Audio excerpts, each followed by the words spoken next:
Hello दोस्तों, welcome to we are nursing academy. मैं राजेंद्र सिंह आपका बहुत बहुत स्वागत करता हूँ। आज मैं फिर से आपके लिए लेके आ गया हूँ कुछ इंपॉर्टेंट क्वेश्चन फ्रॉम मिडवाइफ। एक भाई ने कमेंट किया था कि मिडवाइफ के ऊपर कुछ इंपॉर्टेंट क्वेश्चन दीजिए, तो ये स्पेशली है मिडवाइफ से। ठीक है, तो ये वीडियो आपके लिए बहुत ज़्यादा इंपॉर्टेंट होने वाला है। ये सारे क्वेश्चन इंपॉर्टेंट हैं, तो ये वीडियो आप शुरू से एंड तक जरूर देखें। तो चलो चलते हैं हम क्वेश्चन के ऊपर।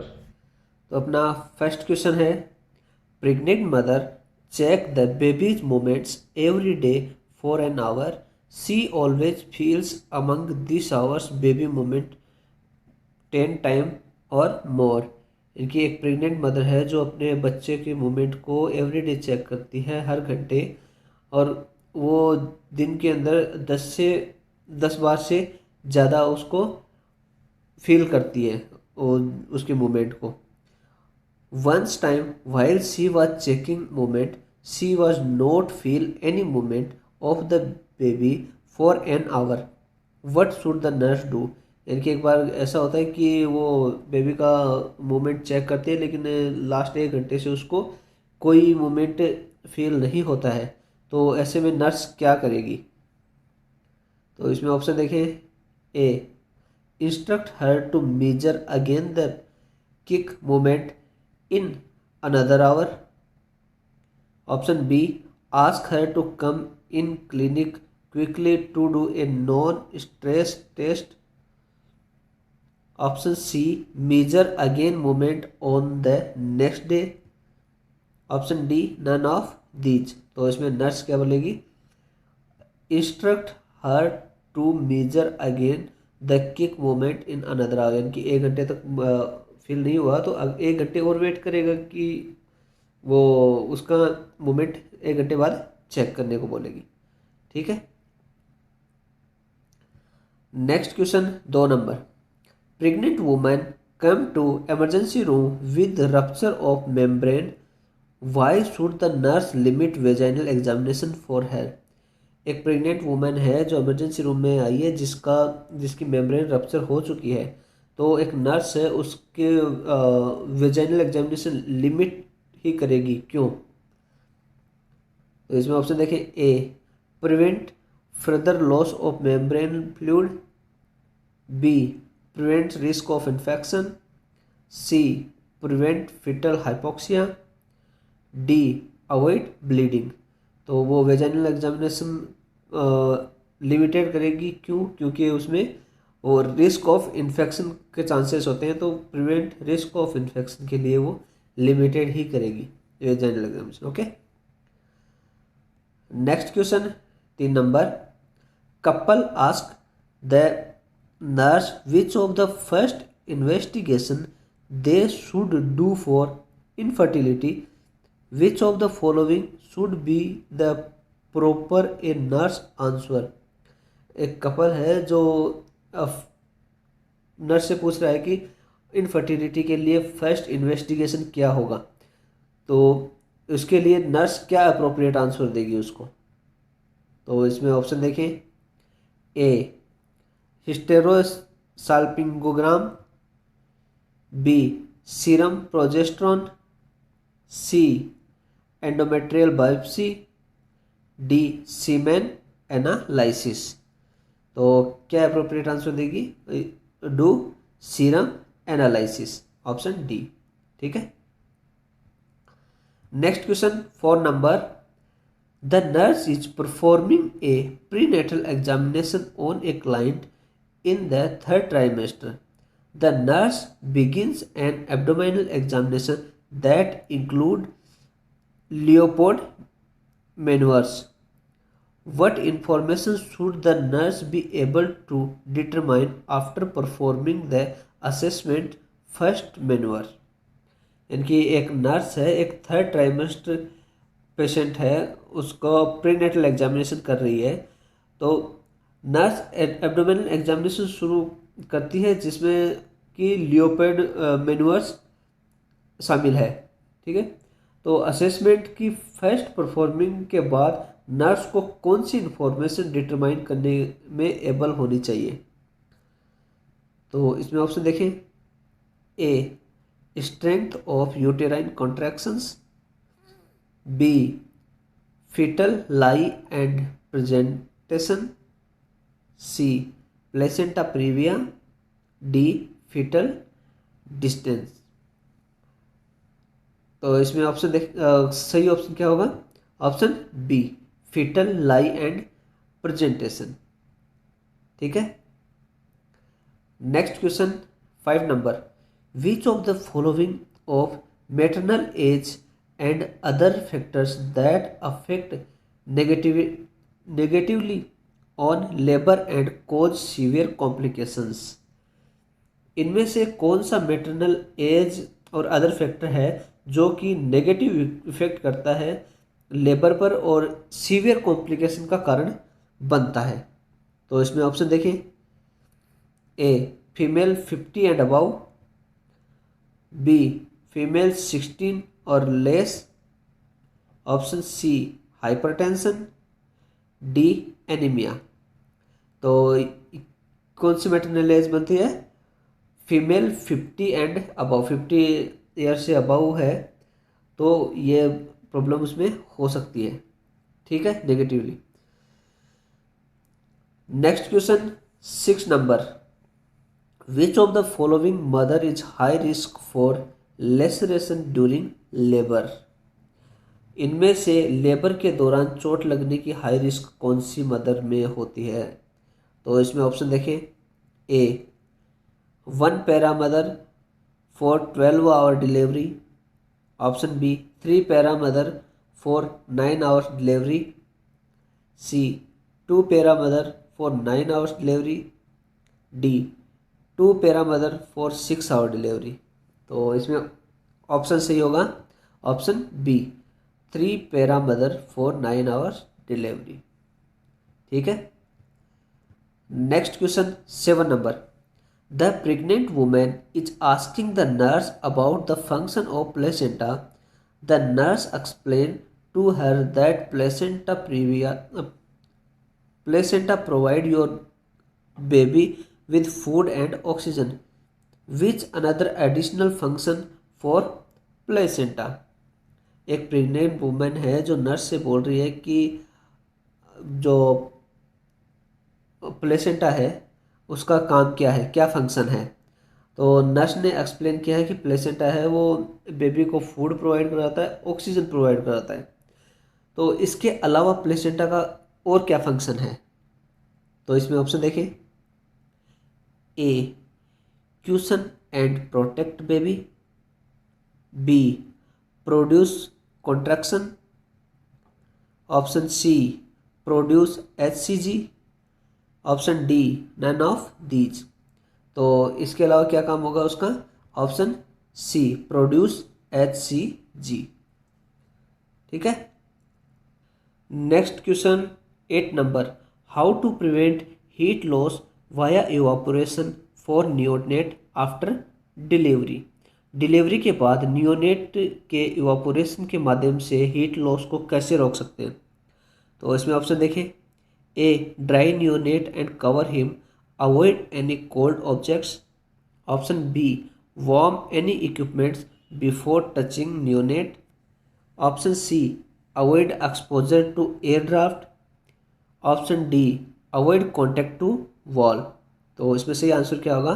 Option A dry neonate and cover him, avoid any cold object. इनकी उसको बच्चे को ड्राई कर रखेंगे, कवर करेंगे और उसको कोल्ड ऑब्जेक्ट से टच होने से बचाएंगे। ठीक है। Next question 9 number, a patient with preeclampsia is admitted to the unit with an order for magnesium sulphate. The nurse will understand that the therapy is effective if.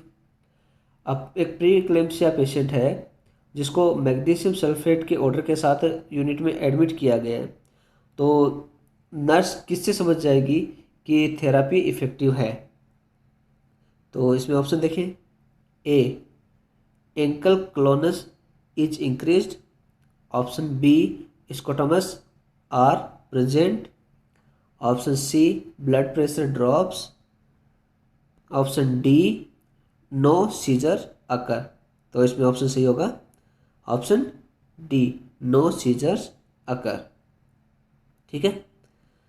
Next question 10 number, which hormone cause the release of follicle from the ovary. ये कौन सा hormone है जो follicle को ovary से release करता है। तो इसमें ऑप्शन देखिए, A progesterone, B melatonin, C estrogen, D F S H यानी कि फॉलिकल स्टिमुलेटिंग हार्मोन। तो फॉलिकल को ओवरी से रिलीज करने में कौन सा हार्मोन कॉज करता है। तो इसका आंसर होगा फॉलिकल स्टिमुलेटिंग हार्मोन यानी कि FSH। Okay. Next question 11 number, women come to emergency room with right abdominal pain and vaginal bleeding. After ultrasound, they detect she is pregnant in 11 weeks. There is adnexal tenderness. This most likely, यानी कि एक women है जो emergency room में आई है abdominal pain करके और vaginal bleeding करके। अल्ट्रासाउंड के बाद उसको डिटेक्ट होता है कि 11 महीने की प्रेगनेंसी है और उसको एडनेक्सल टेंडरनेस है। तो ये मोस्ट लाइकली किस में हो सकता है, कैसे हो सकता है, कौन सी प्रेगनेंसी हो सकती है। तो इसमें ऑप्शन देखिए, A threatened abortion, option B ectopic pregnancy, C appendicitis, D none of these. तो इनमें से सही आंसर क्या होगा, ऑप्शन बी एक्टोपिक प्रेगनेंसी वहाँ पे हो सकती है। ठीक है। तो इसमें ऑप्शन बी सही है। Next question 12 number, getting birth for mother who has genital gestational diabetes, how will this affect delivery process. एक प्रेग्नेंट वुमन है जिसको डायबिटीज़ है, उसकी डिलीवरी प्रोसेस में इससे क्या अफेक्ट पड़ सकता है। तो इसमें ऑप्शन देखिए, A it will be difficult, B it will be easy, C it will be fast, D it will be slow. तो क्या प्रभाव पड़ सकता है, वो थोड़ा कॉम्प्लिकेटेड हो जाता है। तो इसमें ऑप्शन सी होगा, A it will be difficult. ठीक है। Next question 13 number, a woman is at 30 weeks gestational age admitted to antenatal with premature rupture of membrane. एक 30 वीक की प्रेग्नेंट लेडी है जिसको प्रीमेच्योर मेम्ब्रेन रप्चर हो चुकी है, ऐसे करके अपने पास एडमिट हुई है। The nurse administer dexamethasone to her according to doctor prescription. Nurse ने उसको डेक्सामेथासोन दे दिया, यानी कि डेक्सोना दे दिया है डॉक्टर के ऑर्डर के according. She ask what the drugs is for, यानी कि लेडीज जो पेशेंट है वो बोलता है कि ये मेडिसिन किस लिए है। Which of the following is the best answer, nurse उसको क्या बेस्ट आंसर देगी।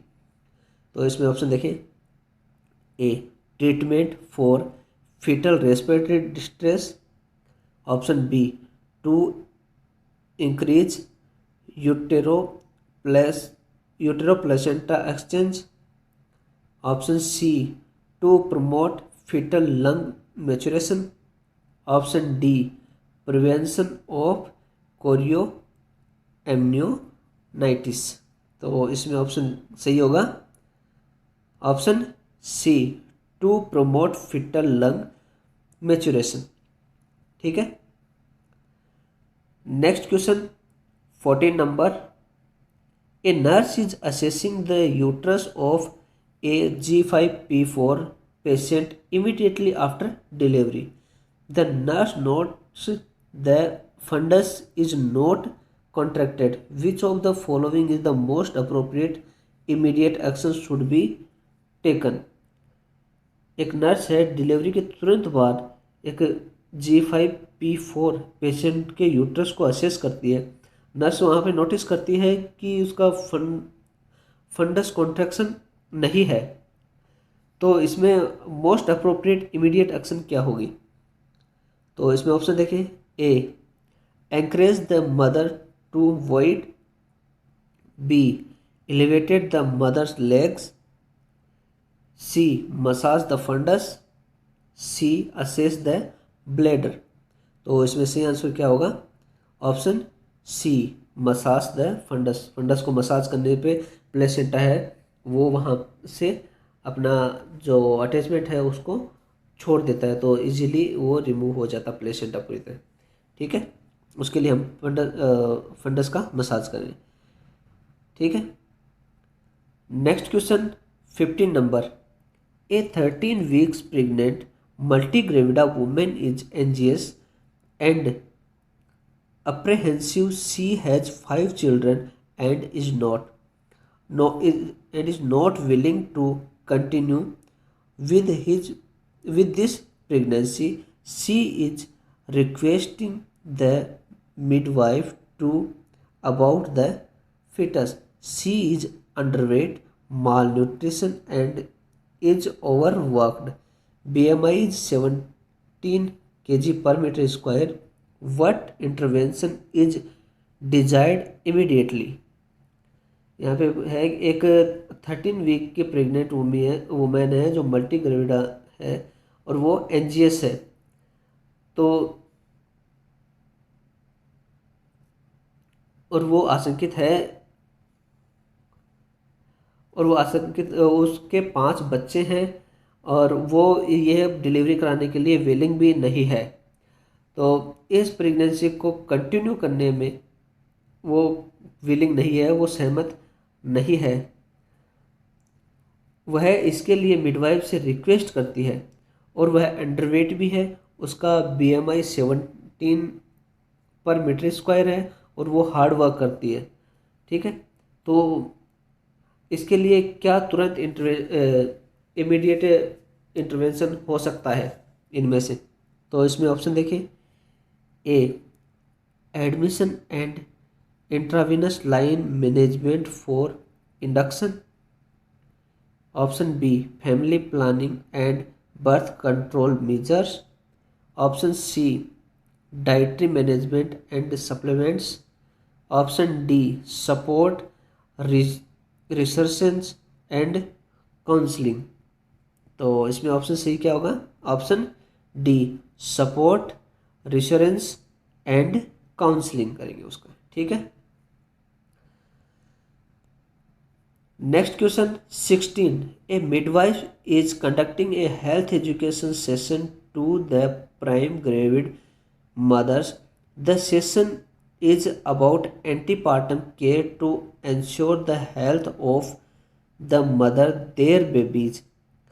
Which of the following statement made by mother suggest their appropriate understanding of antepartum periods?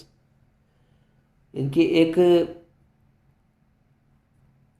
Midwife pregnant women's के लिए हेल्थ एजुकेशन सेशन कंडक्ट करती है एक nurse. यह session mother's और चाइल्ड के एंटीपार्टम केयर के बारे में है। तो इनमें से मदर के द्वारा कौन सा स्टेटमेंट एंटीपार्टम पीरियड्स के बारे में अप्रोप्रिएट अंडरस्टैंडिंग देता है? तो इसमें ऑप्शन देखिए, A diagnosis of pregnancy till the baby birth, option B beginning of labour till the baby birth, option C 40 days after the child is birth, option D last 3 months of pregnancy। तो इसमें से answer क्या होगा? Option D last 3 months of pregnancy. ठीक है, next question 17 number. What is hormones for biological difference between male and female? कौन से hormones है जो बायोलॉजिकल डिफरेंस करते हैं मेल एंड फीमेल के अंदर? तो इसमें ऑप्शन देखें, A testosterone and progesterone, option B estrogen and testosterone, C progesterone and HCG, D estrogen and HCG। तो इसमें ऑप्शन सही होगा option A testosterone and progesterone. ठीक है, next question 18 number. 25 weeks pregnant primary gravida women is on her first antenatal visit completing physical examination and history. The midwife found out her husband has sickle cell anemia minor. What should be the most appropriate plan of care? इनकी 25 week की pregnancy है, वो primary gravida है, वो first antenatal visit के लिए clinic या hospital के अंदर आई है। उसके फिजिकल एग्जामिनेशन और हिस्ट्री लेने के बाद मिडवाइफ को पता चलता है कि उसके हस्बैंड को सिकल सेल एनीमिया माइनर है। तो केयर के लिए मोस्ट अप्रोप्रिएट प्लान क्या होगा इनमें से? इसमें ऑप्शन देखिए, A amniocentesis to identify genetic abnormality, option B discuss the chances of transferring, C identify severity of disease, D genetic counseling। तो उसमें ऑप्शन सी होगा ऑप्शन डी जेनेटिक काउंसलिंग। ठीक है, next question. The uterus size after delivery, delivery के बाद uterus के size क्या होगी? तो इसमें ऑप्शन देखिए, ए 2000, बी 1500 ग्राम, सी 1000 ग्राम, डी 900 ग्राम। तो इसमें सही आंसर क्या होगा? ऑप्शन सी 1000 ग्राम। ठीक है, इनकी डिलीवरी होने के कुछ टाइम के बाद, ना कि जस्ट बाद में, डिलीवरी होने के बाद में जब समथिंग कुछ टाइम, जैसे कि 5 से 7 या 10 महीना या 12 महीने के बाद की ये पूछा है इसमें। ठीक है, जस्ट बाद का नहीं पूछा है। Next question. The size of uterus at the end of pregnancy, end of pregnancy की प्रेगनेंसी के जस्ट बाद का वेट क्या है, साइज क्या है यूट्रस का? तो इसमें ऑप्शन देखें, ए 2000 ग्राम, बी 1500 ग्राम, सी 1000 ग्राम, डी 900 ग्राम। तो ये पूछा जस्ट बाद में, तो इसका होगा 900 ग्राम्स, क्योंकि डिलीवरी के जस्ट बाद डिलीवरी टाइम पे यूट्रस की साइज थोड़ी श्रिंक हो जाती है। ठीक है, तो वो वेट होगा 900 ग्राम। ठीक है, तो आज के लिए इतना ही। Thanks for watching. Please like, share and subscribe the channel. Press the bell icon for further notification. If any query, आप कमेंट करिए। किसी भाई को कुछ भी हेल्प चाहिए, मैं हर बार बोल रहा हूँ कि किसी को भी हेल्प चाहिए, आप मुझसे कांटेक्ट कर सकते हैं, सोशल मीडिया पे कर सकते हैं, आप मेरे व्हाट्सएप पे कर सकते हैं, डायरेक्ट कॉल से कर सकते हैं। ठीक है, मैं पूरी हेल्प करने की कोशिश करूँगा। Okay, thank you.